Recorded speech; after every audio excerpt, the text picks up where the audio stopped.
से ये सब बंद। लेकिन क्यों? इतना अनर्थ हो जाने के बाद पूछ रही हो क्यों? आप ये कह रहे हैं बाबा, जब मैं छोटी थी तो दशहरे के मेले में किसने मुझे हिला कर दिया था? हाँ, मगर मुझे उस वक्त पता नहीं था कि इन सारी चीजों को तू अपने जीवन का लक्ष्य बना लेगी। तेरे एक तीर ने बेटे, एक तीर ने पूरे बिठुर को हिला कर रख दिया, केवल तुम्हारे कारण बेटे। मेरे कारण? बाबा, आपकी गोद में जितनी लोरियां नहीं सुनी मैंने, उतनी वीर गाथाएं सुनी है। मैंने वीर गाथाएं सुनाई है तुमने तो नाना साहब को भी। नाना भाऊ? बाबा, नाना भाऊ तो अभिमन्यु की तरह चक्रव्यूह के साथों द्वार तोड़ने की बातें करते थे, लेकिन अपना ही खून देखकर बेहोश हो गए।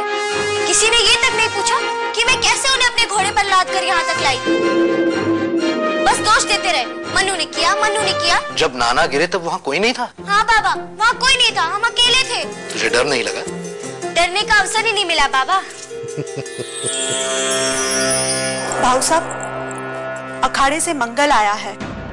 मनुबाई को तात्या गुरु ने बुलाया है। आज से मनु अखाड़े में नहीं आएगी। जी। नहीं, क्या बाबा? यहाँ सब तुम्हारे आचरण के विरुद्ध है। श्रीमंत सरकार भी उनकी आज्ञा के अनुसार अब तुम्हें लड़कियों की तरह ही रहना होगा।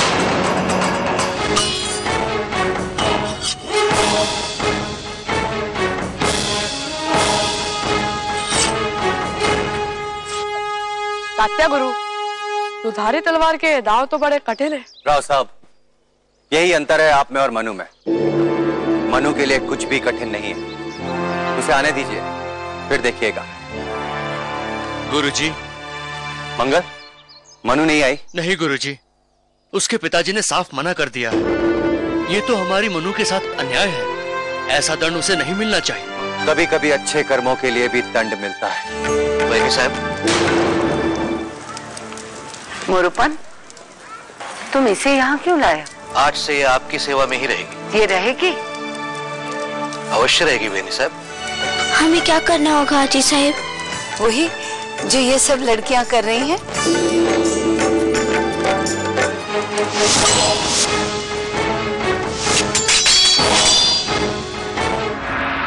तुमने तो अपनी आंखों से देखा मोरोपंत, विल्सन किस तरह अपमानित कर रहा था। परंतु श्रीमंत सरकार, सेवक ने आपकी भव्यता का वो दृश्य भी देखा है जब यही धूर्त गोरे आपके दरबार में घुटने टेक कर गिड़गिड़ाने को अपना सौभाग्य समझते थे। वो समय हमारा था मोरोपंत, अब इनका है। ऐसी विकट स्थिति में मनु के कारण और एक बहाना मिल गया। जो हुआ सो हुआ मोरोपंत। देवा से प्रार्थना करो कि विल्सन ये बात आगे न बढ़ाए। प्रार्थना तो यही है श्रीमंत। तुम कहीं नहीं जाओगी। लेकिन आजी साहब, इंदु प्राची और सारी लड़कियां तो समारोह में गई, केवल हमें छोड़ के। क्योंकि वो सब समझती हैं कि वो लड़कियां हैं, और तुझे अब समझना है कि तू लड़की है। श्रीमंत सरकार, हमारी मनु के बिना अखाड़ा सूना है। मनु को फिर से अखाड़े में आने की अनुमति दी जाए। मनु है तो ब्राह्मण की बेटी, लेकिन इसमें सारे गुण क्षत्राणियों वाले हैं। परंतु दक्षिणा का मान रख लीजिए।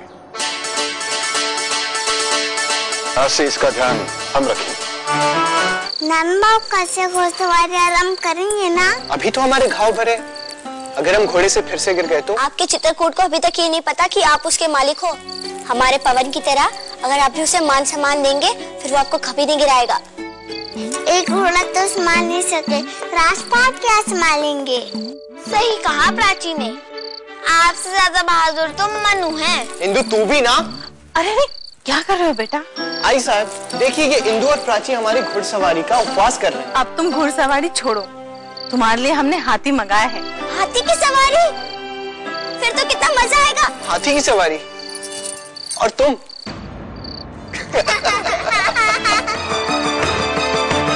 पापा, बोलिए ना नाना भाऊ को। नाना भाऊ, तेरे भाग्य में हाथी नहीं। काका सच कह रहे हैं मनु। नहीं नाना भाऊ, मेरे भाग्य में एक नहीं 10 हाथी है।